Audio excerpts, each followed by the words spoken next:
I'm Jamie. I'm Erica. Today we're going to walk you through our Flipbook for completed series. We know you're all sick of a freaking cliffhanger. Sometimes you just want some answers. The longest time I refused an incomplete. You're doing better. So proud of you. You're learning and growing. I would have loved this flip book. I thought I was reading a completed series. The research did me dirt. I should get to the end and be like, God damn it, it was another incomplete series.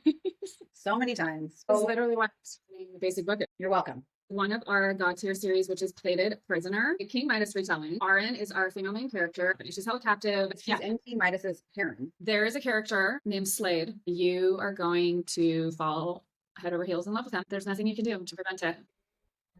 A slave for Slade. Britney Spears got this. 6 books, all the tropes. You can't go wrong. Shout out Danielle. And she was like, I just don't see how I'm going to ever love a series more than I love this series. So many different twists. It's not just like one big twist that a lot of books have. Every book does like end on a cliffhanger. So like, thank God it's a completed series and you're welcome. We rated it as a 4 spice scale. It starts and you're like, whoa, we're starting out. It continues at like a very nice pace throughout. All right, next up is Zodiac Academy. This is Erica's Roman Empire. Literally 14 books, so buckle up. But you don't have to read all of the books. There's like prequels and novella. Twin sisters, Darcy and Tori, they're living in the human world. And then they discover that they are like these lost heirs in the Fae world. Tons of characters. I don't think I've ever cried and laughed so much in a single series. That's to me like what makes a really good series, when you're so invested in the characters. Crying, sick to your stomach, laughing. I think about it every day. It starts out as a bully romance. Absolutely god awful. But you know what? It just dawned on me in this counseling session that we're having is that was like our high school experience growing up with our guy friends. It was like, oh, it's nostalgia. No, it's next level. Like, yeah, and this is a very spicy series. We put this as a 5 chili pepper. Next up is Daughter of No World, a trilogy. I consider this like very plot forward. This is not as heavy on the spice. There's a mentor-mentee situation, sort of grumpy sunshine situation. Tisana is one of my favorite FMCs because she's like very impulsive, stubborn. I love sort of like a prone to violence FMC, and she delivers. I gave it 1 chili pepper because it's really not high on the spice. Next up is Legends of Thesmar. This is one of our top tier. No notes. We both love it. It doesn't get talked about enough, so we are here to talk about it. A badass FMC. You get family. You get found family. You get like all your one bed, one horse. The banter. The banter, the warrior, the slow burn, the delicious spice. You literally get it all in this tidy, perfect 4-book series, and it's just super underrated. Read it. Checks all the boxes, and you'll thank us later. It's perfect. Next up is Saga of the Unfated, which is a Fate Inked in Blood duology. I absolutely loved this duology. The Norse mythology inspired, strong, like never backing down, kind of fighty, stabby. We want them to be a little stabby.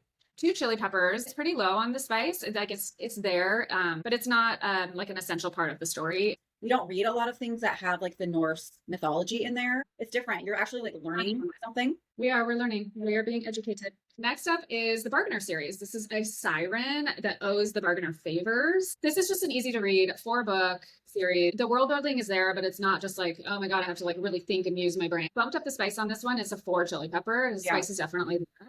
Be prepared. Pet nicknames that he gives her are nauseating and borderline offensive. Arab and Baby Siren. Chills again.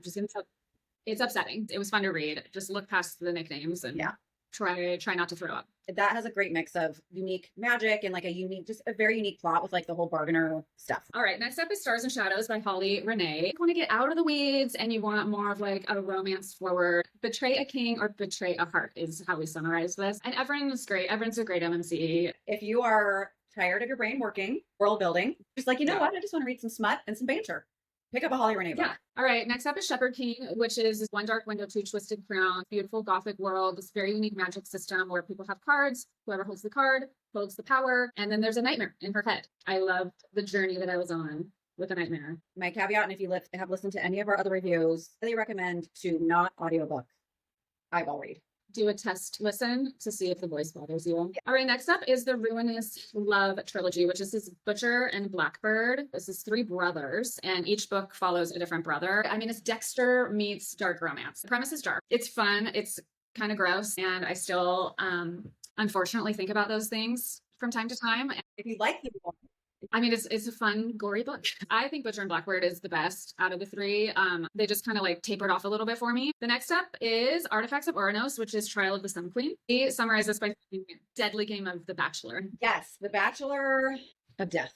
We were texting each other throughout, and Jamie went through and pulled up our like an old text thread. Oh my God, so good. Love Lore and Nadir. Kind of ripping off Akatar. Tamlin vibes, red flag, kind of ripping off Zodiac Academy. Okay, hate the end of book 3. So annoying. I'm annoyed. Book 4 is hard. And that's I'm not mad that I read it though. I'm Same. still glad. we are recommending it right now. Literally, the opening line is "Bitch stole my soap."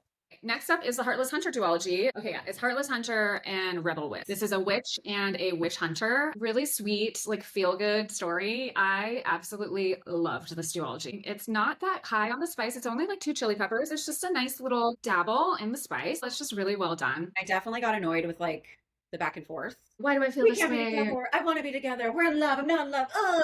I'm just like, Yeah, I know. vigorous. I know. Slow burn. Like if you love a slow burn, tension, yearning, like this is for you for sure. Next up is Powerless. Earlier this year, I did a reread and I ended up liking it way more than I did the first time I read it. I think because I knew what it was going in, which is technically considered YA. It's young adult. So there's no spice. Which is why I haven't read it. Which is why Erica's like, no thanks. There's this like plague and it causes this rift in society where there's the elites that have magic and then there's the ordinaries that don't have magic. Hayden is an ordinary. We hardly read romantic series where the female main character has no power. The banter is really sweet and great and hilarious. And next up is Prison Healer Kiva. She's been a healer in the prison system for 10 years. The prison is like renowned for being this like death prison. Rebel Queen gets caught and sent to the prison. I actually completely bamboozled by the twists and turns in this book. She got me. No spice. I think this is also technically considered a YA. And then the list is Fae Academy for Spies. We loved so much about it. A lot of plot holes going on. Third book is literally called Lady of the Lake. And we're like, what the hell is that? What is it? Was she Lady of the Lake? I think she was. Didn't get those answers. We have no idea what that means. It kind of brought in some old school stuff like Merlin, Camelot, but there was a lot of confusion of like, why is this in the book? It's like modern day, and Yeah. she's on a vacation and she gets kidnapped by these Fae.